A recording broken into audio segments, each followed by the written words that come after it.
আসসালামু আলাইকুম ওরহমতুল্লাহি আবরাকাতুম।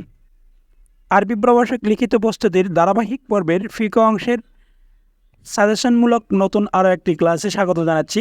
ফিকহ অংশ থেকে ইতিপূর্বে আমরা আরও 5টি ক্লাস নিয়ে আলোচনা করেছি। যারা ওই ভিডিওগুলো দেখেননি তারা প্লেলিস্ট থেকে ওই ভিডিওগুলো দেখে আসতে পারেন। আজকে আলোচনা করব ফিকহ অংশের গুরুত্বপূর্ণ 6 নম্বর প্রশ্ন নিয়ে। চলুন সরাসরি মূল আলোচনায় চলে যাই। আজকের প্রশ্ন, আরিফুল মাহরা লুগাতান ও শারআন, মোহরের আবিধানিক এবং পারিভাষিক পরিচয় দিন। ওমা হুয়া মিকদারুল মাহরি, মোহরের পরিমাণ কত।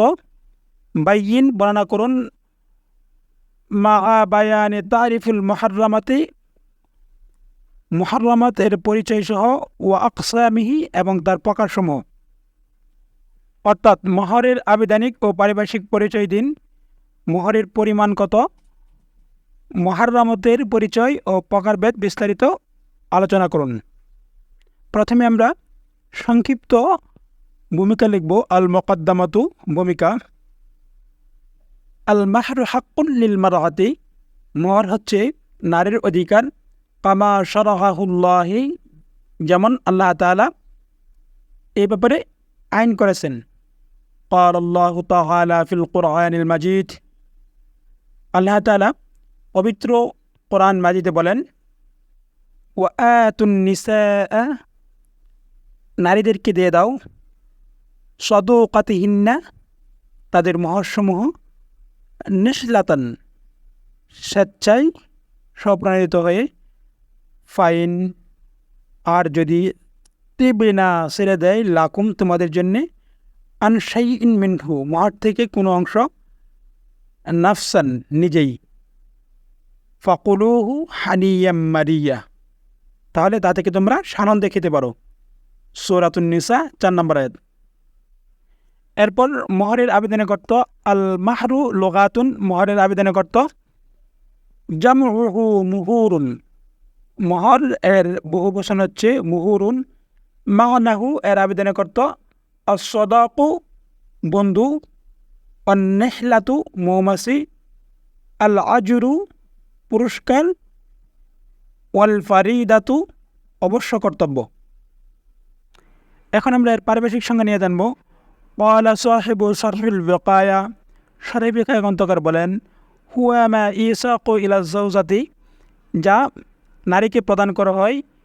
ইওয়াদান লিমানাফি বুদুহা, বিবাহের বিনিময়ে। অর্থাৎ স্ত্রীকে বিবাহের বিনিময়ে স্বামী যে অর্থ প্রদান করে তাই হচ্ছে মোহর। মোহরের আরও একটা সংজ্ঞা দেখব। ইন্দাল জমহুরি, অধিকাংশ উলামায়ে কেরামের মধ্যে। হুয়া মালুল্লাযী, মোহর হচ্ছে এমন সম্পদ। তাস্তাহিক্কুহু যাওজাতা, যা স্ত্রীর প্রাপ্য। আলা যাওজি, স্বামীর নিকট থেকে। বিল আকদে আলাইহা, তাদের মাঝে বিবাহের চুক্তির দ্বারা। অর্থাৎ স্বামী ও স্ত্রীর মাঝে বিবাহের চুক্তির মাধ্যমে স্বামীর কাছ থেকে স্ত্রী যে সম্পদ পায় তাই মোহর। এখন আমরা মোহরের পরিমাণ নিয়ে আলোচনা করব। মিকদারুল মাহরি, তথা মোহরের পরিমাণ। ফাইন্দানাল আহনাফি, আনাফিদের মধ্যে। আল মাহরু মুকদ্দারুন, মোহরের পরিমাণ। আদনাহু, সর্বনিম্ন। আশারাতু দারাহিমা ফিদ্দাতিন, 10টি রৌপ্য মুদ্রার সমান। আও দিনারান, অথবা 1 দিনার। আও যাহাবিন খালিসিন, অথবা একটি খাঁটি সোনা। 2 নম্বর, ইমাম শাফির মতে। ওয়াকাল শাফিঈয়ু, ইমাম শাফি বলেন, আল মাহরু গায়রু মুকদ্দারিন, মোহরের নির্দিষ্ট কোনো পরিমাণ নেই। ওয়াল কালিলু ওয়াল কাসীরু ফিহি সাওয়াউন, এটা কম বেশি উভয় হতে পারে। অর্থাৎ ইমাম শাফির মতে মোহরের পরিমাণ নির্ধারিত নয়, এটা কম বেশি যে কোনো পরিমাণ হতে পারে। এ ব্যাপারে আল্লাহ তাআলা বলেন, ক্বাদ আলিমনা, আমি জানি। মা ফাররাদনা, আমি যে সীমারেখা নির্ধারণ করেছি, যা ফরজ করেছি। আলাইহিম, তাদের উপর। ফি আজওয়াজিহিম, তাদের স্ত্রীদের ব্যাপারে। অর্থাৎ আমি তাদের স্ত্রীদের ব্যাপারে, মুমিনদের উপর যে সীমারেখা নির্ধারণ করেছি তা আমি জানি। মোহর সম্পর্কে একটা প্রচলিত প্রশ্ন, ওয়া ইলা সাবাতা, যদি প্রমাণিত হয়, আন্না আকাল্লা মিকদারুল মাহরি আশারাতুন, মোহরের সর্বনিম্ন পরিমাণ 10, ফাইজা সুম্মি আকাল্লু মিন আশারাতিন হাল ইয়াসিহু তাসমিয়াতু, তাহলে 10 দিরহামের নিচে মোহর নির্ধারণ করা বৈধ হবে কিনা।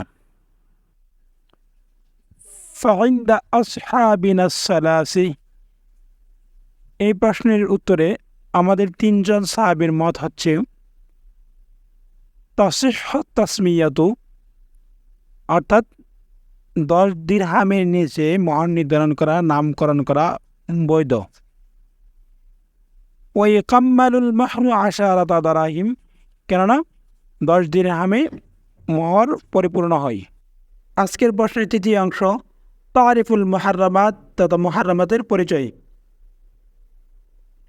আল মুহাররামাতু লুগাতুন, মুহাররামাত এর আবেদনিক অর্থ। কালিমাতুল মুহাররামাতে জামুল মুহাররামাত। ওয়া মা'নাল মুহাররামাতি, মুহাররামাতের অর্থ হচ্ছে 1 আল মানহু, 2 আল হুরমাতু, 3 আল হারামু। এই 3টির অর্থই নিষিদ্ধ।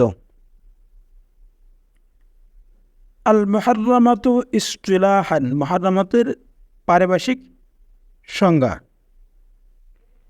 ইনদাল জামহুরি, জমহুর উলামায়ে কেরামের মতে, হুন্না আল্লাতি হারামুল লিররাজুলি, মুহাররামাত হচ্ছে সেই সকল মহিলা যা পুরুষদের জন্য হারাম।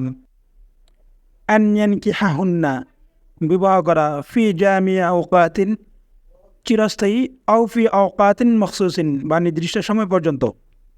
অর্থাৎ মুহাররামাত হলো সেই সকল মহিলা যাদেরকে পুরুষদের জন্যে চিরস্থায়ী বা নির্দিষ্ট সময় পর্যন্ত বিবাহ করা হারাম। আজকের প্রশ্নের সর্বশেষ অংশ, আকসামুল মুহাররামাত তথা মুহাররামাতের প্রকারভেদ।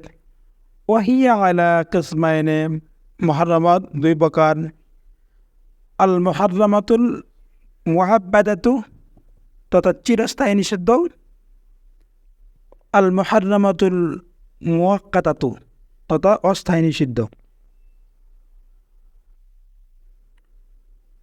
আল মুহাররামাতুল মুআব্বাদাতু, তথা চিরস্থায়ী নিষিদ্ধ মুহাররামা আবার 2 প্রকার। আল মুহাররামাতু বিইতিবারিন নাসাবি, বংশগত কারণে মুহাররামা। 2 আল মুহাররামাতু বিল মুসাহারাতি, তথা সম্বন্ধের কারণে নিষিদ্ধ নারীগণ। আল মুহাররামাতু বিইতিবারিন নাসাবি, বংশগত কারণে নিষিদ্ধ মহিলাগণ নিম্নরূপ: 1 আল উম্মাহাতু, 2 আল বানাতু কন্যা, 3 আল আখওয়াতু বোন, 4 আল আম্মাতু খালা, 5 আল খালাতু, 6 আল বানাতুল আখি ভাইয়ের কন্যা, 7 বানাতুল উখতি বোনের কন্যা ইত্যাদি। এরপর আল মুহাররামাতু বিল মুতাহারাতি, তথা সম্বন্ধের ভিত্তিতে নিষিদ্ধ মহিলাগণ, তারা হচ্ছে 3 জন।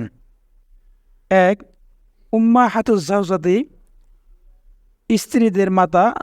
2 বানাতুজ জাওজাতি, স্ত্রীদের কন্যা। 4 ইবনাতু বিন নাসাবি, তথা বংশ অনুসারে কন্যা। আজকের মতো এখানে শেষ করছি।